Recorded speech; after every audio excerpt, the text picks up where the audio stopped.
సత్యమ్మ అసలు రంగుని అష్టలక్ష్మి బయటపెడుతుంది. సత్యమ్మ హాసినిని తిట్టిన విషయం అష్టలక్ష్మి శివకు చెప్తుంది.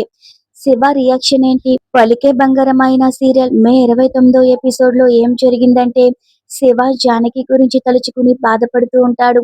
ఎక్కడున్నావు, ఏమైపోయావని అనుకుంటూ ఉంటాడు. అప్పుడే అష్టలక్ష్మి దగ్గరకొచ్చి కూర్చుంటుంది. అమ్మ డాక్టర్ అమ్మని చాలా తిట్టేసింది అని చెప్తుంది. ఇంట్లో జరుగుతున్న గొడవలకి, నీ పెళ్లి ఆగిపోవడానికి, జనవరి కనిపించకపోవడానికి డాక్టర్ అమ్మే కారణమని స్వర మేడం దగ్గర చాలా తిట్లు తిట్టేసింది.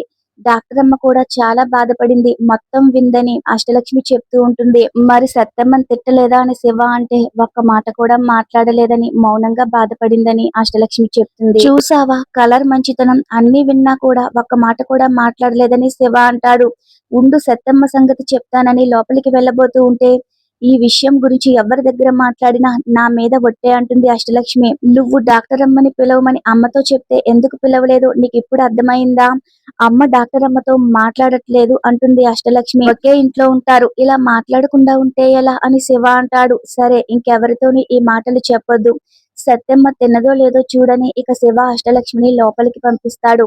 మరోవైపు హాసిని ఆటోలో వెళ్తూ, ఇంట్లో జరుగుతున్న గొడవల విషయంలో అసలే సత్యమ్మ నన్ను అపార్థం చేసుకుంటుంది. ఇలాంటి సమయంలో అమ్మాయి మేడం వచ్చి సందీప్ ని తిరిగి ఇంటికి రప్పించే బాధ్యత నాకు చెప్పారు. ఏం చేయాలో కూడా అర్థం కావడం లేదు. నేను చెప్తే సందీప్ వస్తారా? అసలు ఎందుకు ఇల్లు వదిలి వెళ్ళిపోయాడు? అక్కడ ఏం కుట్రలు చేస్తున్నాడో అనుకుంటూ ఉంటుంది. ఆ డీసీపీ దూరంగా ఉంటే ఎన్ని కుట్రలైనా చేస్తాడు. అందుకే అమ్మాయి మేడంకి ఆ డీసీపీ దగ్గరగానే ఉండాలి, ఎలాగైనా రప్పించాలని అనుకుంటూ ఉంటుంది. ఇక సందీప్ శివుడిని కొడతాడు. జానకి తప్పించుకు వెళ్ళిపోయిందని శివుడు చెప్పడంతో కొడతాడు. మళ్ళీ దొరికింది అంటాడు శివుడు. ఆ శివకి నా మీద అనుమానం రాలేదు కదా అని డీసీపీ అడుగుతూ ఉంటే, ఎందుకు వస్తుంది సార్, అంతా మన ప్లాన్ ప్రకారమే జరిగింది. అతనేదో నేను కనిపించానని నన్ను ఫాలో అయి జానకి గురించి తెలుసుకుందాం అనుకున్నాడు. ఇదంతా నా ప్లానే అని తనకి తెలీదు. అంతా మీరు చెప్పినట్లే చేశాను, మీ ప్లాన్ ప్రకారమే నడుచుకున్నాను అంటాడు. శివగాడు నన్ను ఫాలో అయి నా రూమ్ కి వచ్చేలా చేసుకున్నాను. కావాలనే ఫోటో ముందు బిర్యానీ పెట్టి ఏడ్చాను. మీరు ఎలా చెప్తే అలా చేశా. ఆ శివగాడు పిచ్చోడు, నన్ను కొట్టాడు. మీరు మాత్రం సూపర్ ప్లాన్ వేశారు అంటాడు. వాడు మళ్ళీ వస్తాడేమో అని నాకు డౌట్ గా ఉందని శివుడు అంటూ ఉంటే, జానకి అక్కడ లేదుగా అని డీసీపీ అంటాడు.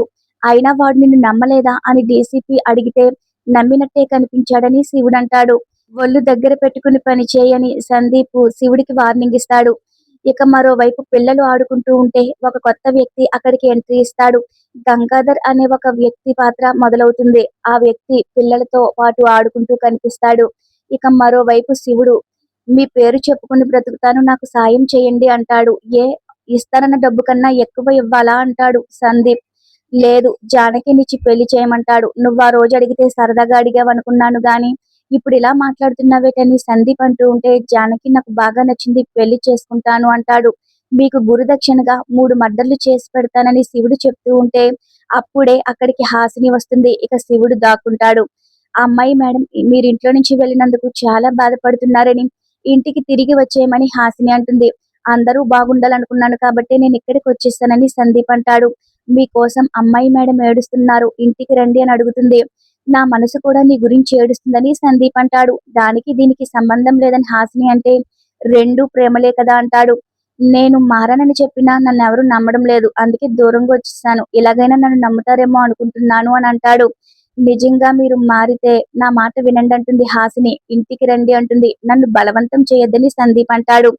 మీరు ఇక్కడే ఉంటే ఏం ప్లాన్ చేస్తారో అని నాకు భయంగా ఉందని హాసిని తన మనసులో అనుకుంటూ ఉంటే, ఇక సందీప్ అయితే నేను ఇక్కడ ఉంటేనే చాలా ప్లాన్స్ చేయగలను అని అనుకుంటూ ఉంటాడు.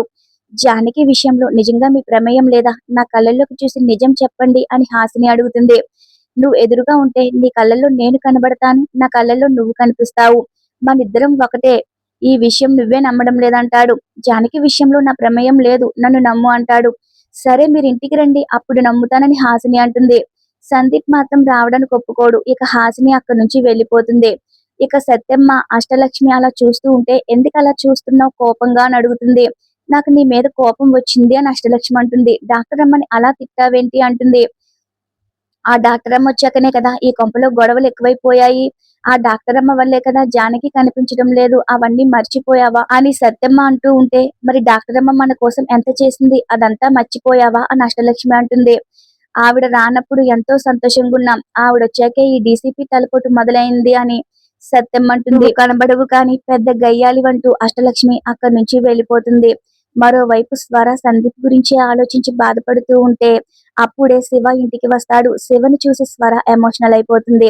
కాంతమ్మని పిలిచి ఎవరొచ్చారో చూడు మా అబ్బాయి అంటూ ఆనందపడుతూ చెప్తూ ఉంటుంది. ఈ రోజుతో ఈ ఎపిసోడ్ పూర్తవుతుంది. ఈ వీడియో మీకు నచ్చినట్లయితే మన ఛానల్ ని సబ్స్క్రైబ్ చేసుకోండి. Thanks for watching our video. రేపటి ఎపిసోడ్ లో మళ్ళీ కలుద్దాం.